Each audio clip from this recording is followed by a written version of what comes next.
Welcome to the ACC Panic Room alongside Lauren Brownlow. I'm Joe Ovies. Lauren, look, you've been telling me all season long, don't trust the Tar Heels. Don't trust the Tar Heels. But they won the Coastal. They won the Coastal, okay? And they've found ways to win games. The defense has found ways to put Drake May in a position where they could win games. It just didn't happen. It just didn't happen tonight against the Yellow Jackets. Finally stung them. I think the point is this, right? You get to this point of the season, you've got your rival in the next game where who knows what could happen, okay? And then and you have the chance to, have a really special season. Like, you could end this season, in theory, they could have ended the season going, 11-1? Yeah. Regular season anyway. Well, as I tweeted earlier today, this was before TCU pulled it out, right? It was a weird day. It was a very weird day. Okay, it remains one. I think Tennessee's still losing to South Carolina. Yeah, as of this recording, Tennessee is struggling right now. Michigan pulled it out against Illinois earlier today. So, and that's a top 25 game, so it's a little different, but still, it is. But the point is, in Georgia even struggled today. The point is that North Carolina at 13 was on the outside looking in.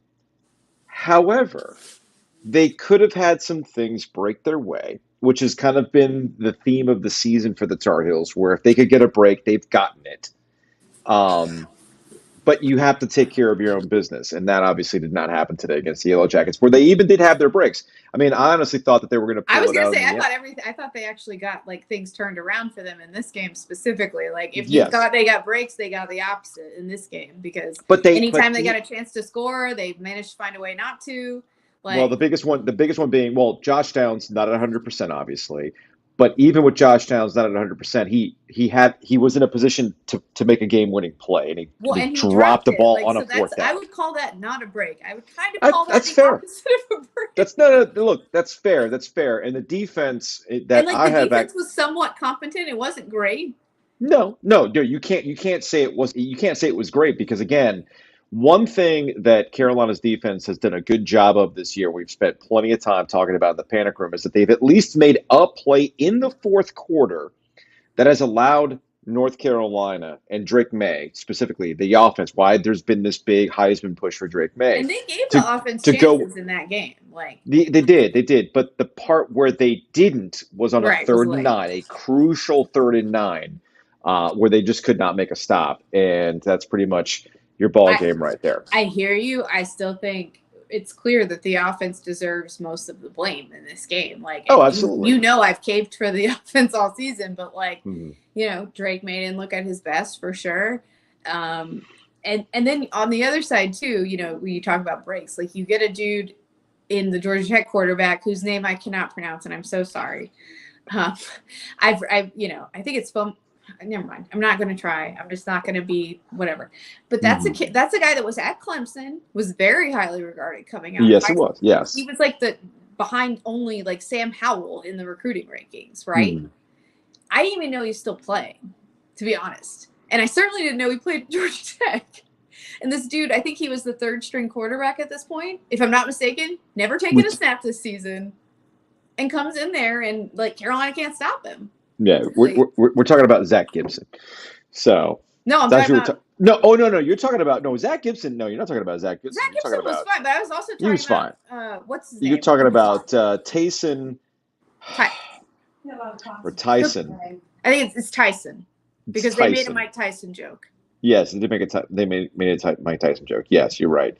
I can't pronounce his last name. But regardless, he was at Clemson. He was a very highly regarded, recruit, great athlete, everything else. And he ends up having a great game. And I was like, I had no idea he even played there. But I guess the reason why I went right to Zach Gibson too, even though you were setting all that stuff up, is that Zach Gibson was still finding ways to make plays too. For sure. In this game, there were a couple scrambles in red zone situations. Yeah. Late in the game where he was getting the yardage that was needed. And again, this is when it comes to North Carolina, it's a complicated conversation because you're right. The offense has been the thing The offense and Drake May, the reason why Drake May was in the Heisman Trophy conversation was because they continued to find ways to win ball games despite the fact that the defense has been what it is. The defense is a known commodity for North Carolina. So to me, I can't get too I guess the way to look at this is North Carolina's been playing with this all season long, right? And we talked about I think we talked about this in the last Panic Room, where last year or the last couple years in close situation, close games, one score games, they haven't had the break. They haven't had the thing go their way. But this year it has. I mean, they win. Yes, for They sure. go what 0-6 on the road last year. They win all the road games this year, right? So I guess if you want to take the old sports cliche of they were due or this was going to catch up That's to what them. that was where more like I was going with it was like if you want to say they've been fortunate, and obviously they have, and you look at past Carolina teams and like let's be real, the only reason I've told you couldn't trust Carolina was nothing against this year's team specifically, nothing against anybody on it. It's because I've been watching North Carolina football how long in my life now? I mean, even think about Larry Fedora's Coastal winning team. Remember You're who right. else they lost to that year? Yeah. Oh, wait. A terrible South Carolina team. Like, and how long did Carolina people look back at that game? That was another game they had a ton of opportunities to win. Sure.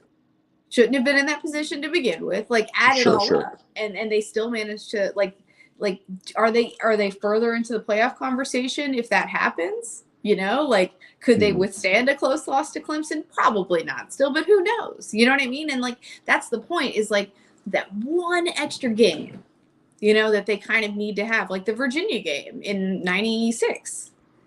It's a winnable game. It's one that, you know, and they managed to find it. And you know, state football isn't that unlike that. Like, but here's the thing. But and that's I guess that's the part of this that I start to get frustrated with is that this is 98% of this is this is 98% of college football. Okay.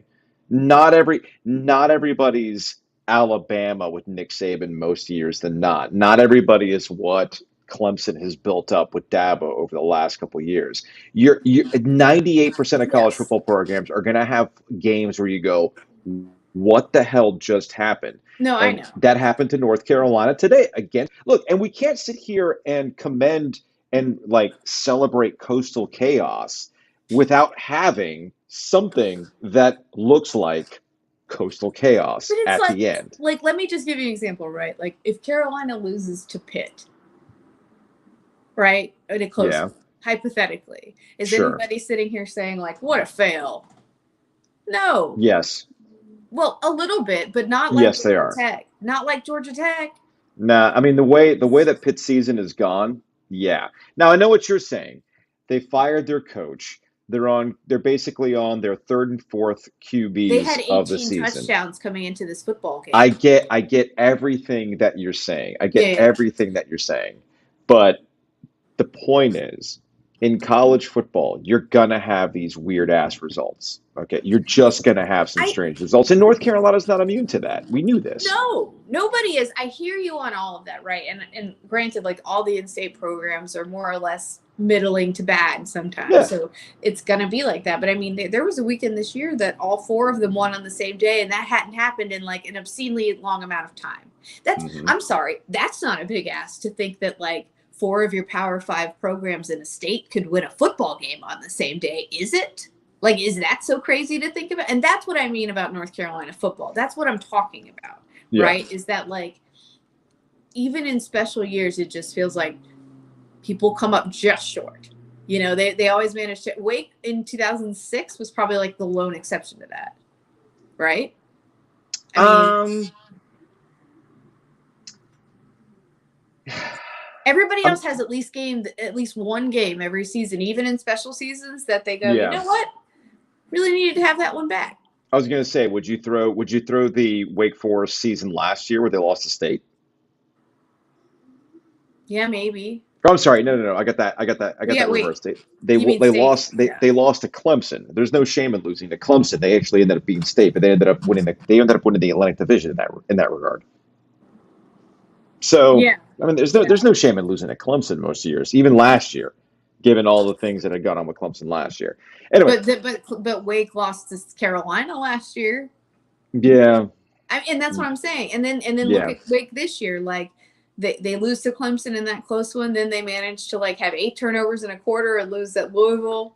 Then they lose to kind of a limping state team, and then they lose to Carolina again. Which I guess, again, gets back to my original point with this, is that when we're talking about teams in this area, this is just kind of what you're going to have to deal with in the grand scheme of things. But here's the part that I guess if you're a Carolina fan that was hoping for a special season with a quarterback, Drake May, that was poised to have a special season too and potentially get into the Heisman conversation, or already was in the Heisman conversation, but I think after today, that's kind of out the window since Georgia Tech did a really good job. I would be kind of shocked if he's not in New York. No, you can't.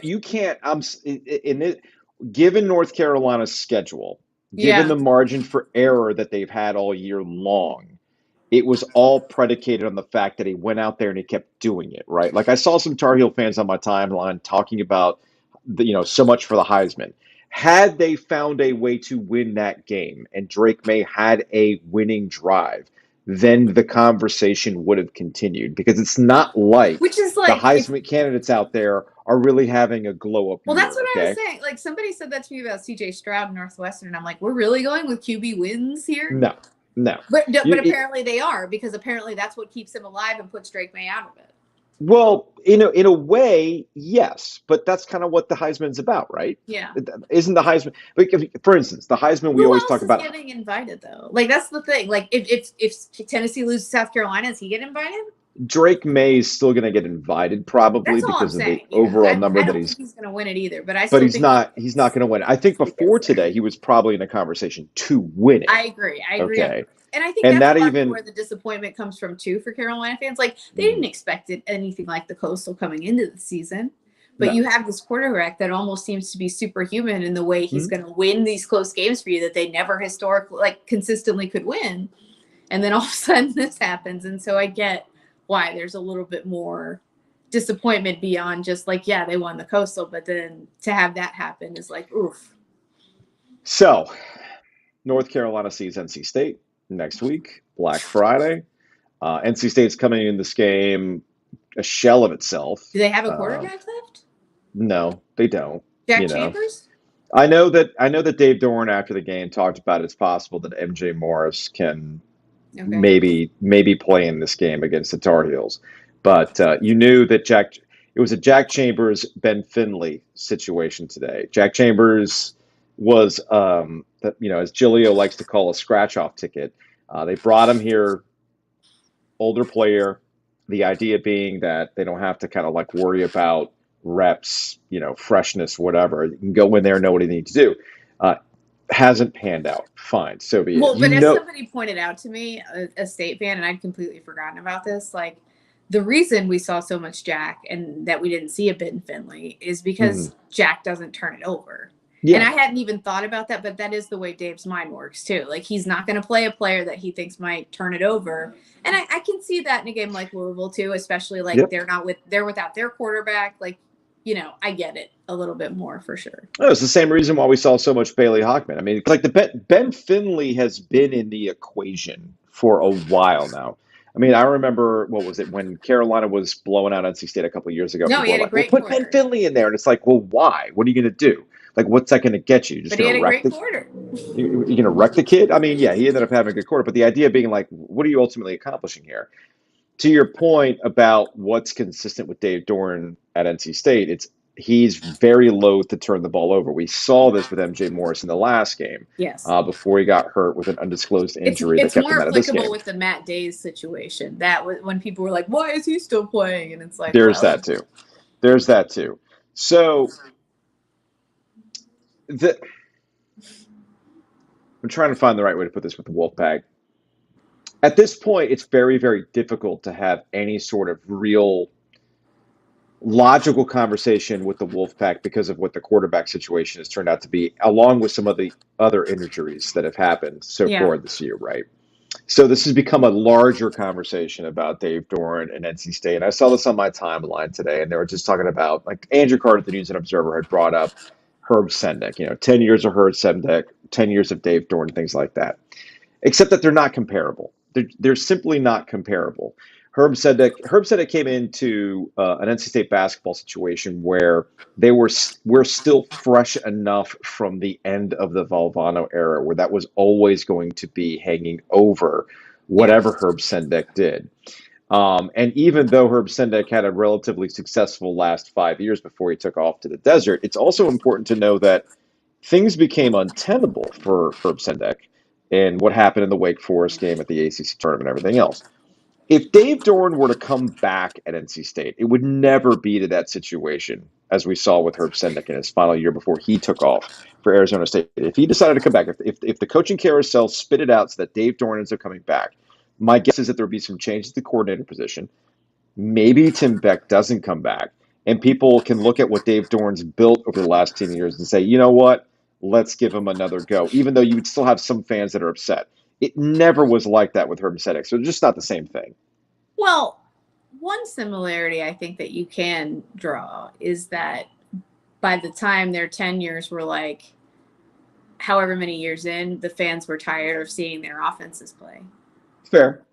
I mean, and that's the thing. Like, I think even Carolina fans, like as frustrated as they might be, they still know that more often than not, most weeks, they're going to see a competent offense that will score. And there is something like, even if you're a defensive purist, all you want to be, there is something to be said for that, because in college football, it genuinely feels most weeks like if you cannot score, you have no chance of winning the game.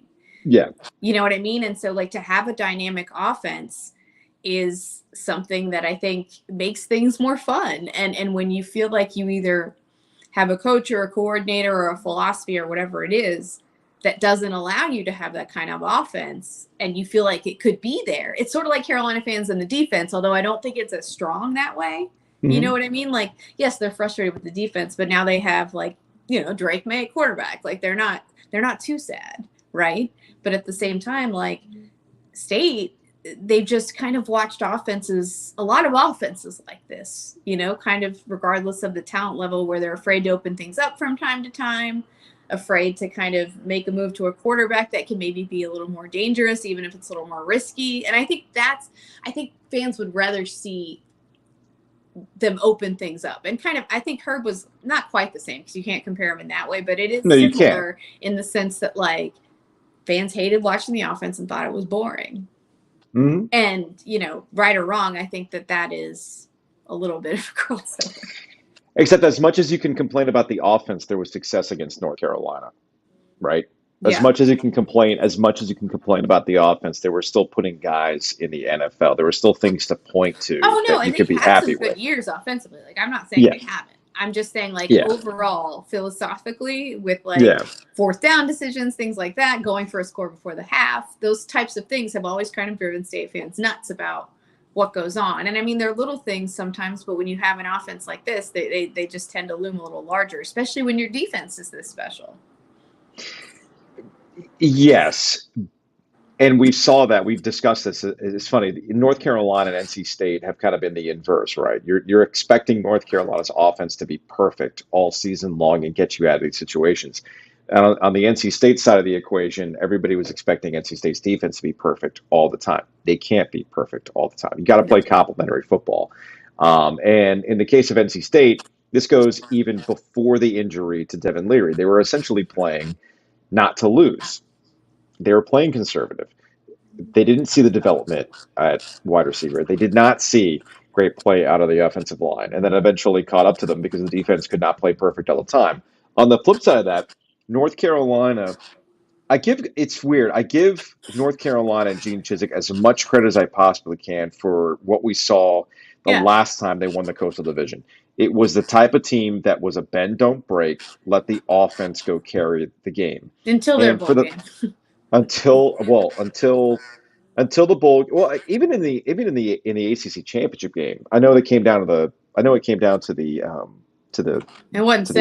kick. It wasn't 70. At the end. Well, true. And I was going to say, Baylor never even threw that game, right? They didn't rush. Yeah, they didn't rush for like 700 yards, something like that, right? Or whatever it was. It was pretty fair. But for the most part, they got themselves in that position because of a defense that did the whole bend, don't break. That's what we saw out of North Carolina's defense for the most part this season. Unfortunately, you're asking North Carolina's offense to be perfect all the time, which was not the case today against Georgia Tech. All right. I feel like we can spend some time talking about the NC State North Carolina game, but I know before the Georgia Tech loss, there was some optimism based on what we had seen out of Clemson and what we had seen out of North Carolina's offense that, hey, this could be an interesting game. I'm not going to take. I still think it's going to be an interesting game. I am not going to take anything out of today's win over Miami. Miami's a shell of itself. That needs a complete reset. They did have a 57-year low in total yards. They had less than 100 yards. It's absolutely brutal today. Absolutely we have brutal today. seen, to be fair, Carolina against tougher defenses struggle. That's just the way it is. And we saw it against Notre Dame. I didn't know that. I mean, I knew Georgia Tech's defense wasn't terrible, but I didn't, whatever. We can throw that in the garbage probably. Yeah. But regardless, Clemson's going to be that type of defense, same type of defense Notre Dame saw. Yeah. They saw against Notre Dame. And so it'll be interesting. And the O-line today was terrible for Carolina. Like Drake May got sacked. Was it 6 sacks? I think it got up to 6 today. And I think that was even more than Notre Dame had. Like, it's just not, and Clemson's D-line will eat if they don't figure something out. So, like, as much as we would like to look at that game and say, hey, it could be really fun, could be close, it ain't going to be close if they don't let Drake May get time to throw. And I think we also saw, like, Carolina really suffered with a Josh Downs that's not right. Like, he's very visibly not okay. And then Antoine Green being out. And, like, without both of those guys healthy for that championship game, I just don't know that it ends up being as fun as it could have been. Well, that's going to wrap it up for this edition of the ACC Panic Room. We will see you all this week to talk about the NC State North Carolina game, which I still think is going to go North Carolina's way. I mean, I know NC State's defense has been its calling card, but you have to offense. But then again, I didn't think Georgia Tech was going to be able to offense against the Tar Heels. The thing. Like, but they did. Right. Like, the only team that Carolina has faced this year, the only one, and that includes, like, FCS teams that they have faced that they should have beasted and did, was Virginia Tech. And then Virginia Tech beats Liberty today, so who knows? But, I mean, I don't know. But still, like, that was the only team that, like, you looked at it and you were like, well, if Carolina can't stop this team, and they did. But I felt similarly about Georgia Tech, to be quite honest. So I don't know. All right. Well, we'll spend some more time talking about it this week, leading up to the NC State North Carolina game.